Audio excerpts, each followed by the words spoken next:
So what we want to do now, I want to play exactly what Jordan had to say. It's a very short soundbite, and then we're going to come back and continue on the show. Take a listen to what MJ had to say here.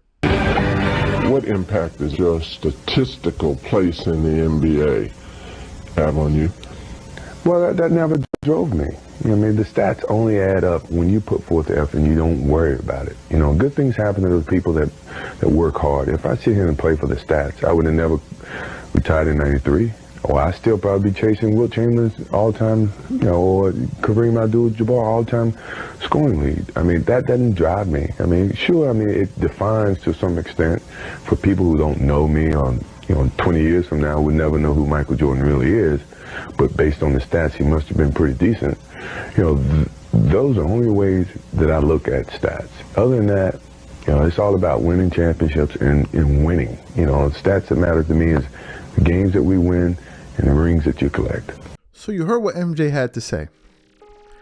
MJ said, if I played for stats, I would have never retired. He said, I played to win, not for stats.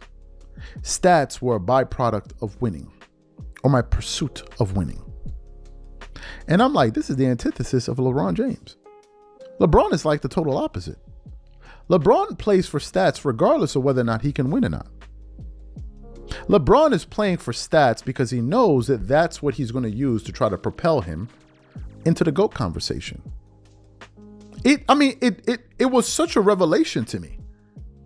It was such a, and here's what's interesting. When it came to getting stats, Jordan was way better at accumulating stats and awards than LeBron. The evidence is there. When it came to the accumulation of stats and awards, Jordan was head and shoulders above LeBron. It's not even up for discussion. It's not. It's like not at all.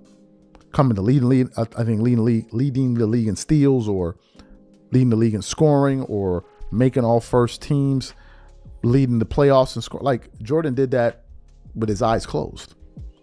But when it comes to LeBron, that's all he seems to be doing. And the reason LeBron is doing that because he knows that's the only thing he has left. That's the only thing he has left.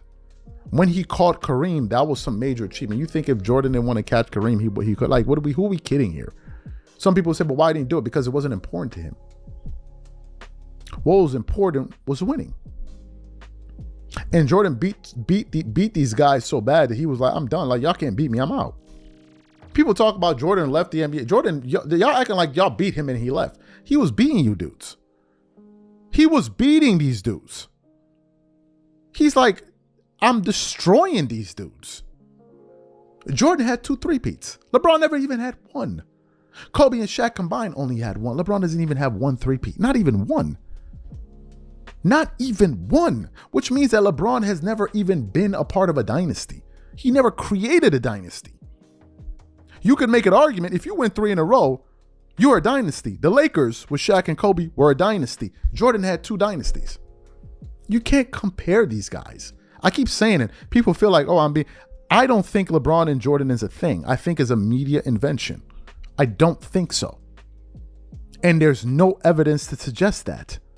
None. One of LeBron's best seasons was what? The 2017 or 18 season. Spectacular season. That's just like one of Jordan's great seasons. Jordan even had better seasons than that. You can't even compare them. You can't even compare. Jordan is the only athlete, I said it before and I'm going to say it again, he's the only athlete that I've noticed that the more you investigate his career, the more freaky it gets. You cannot compare these. You cannot even do it. They're not even remotely on the same level at all. Not in terms of style of play,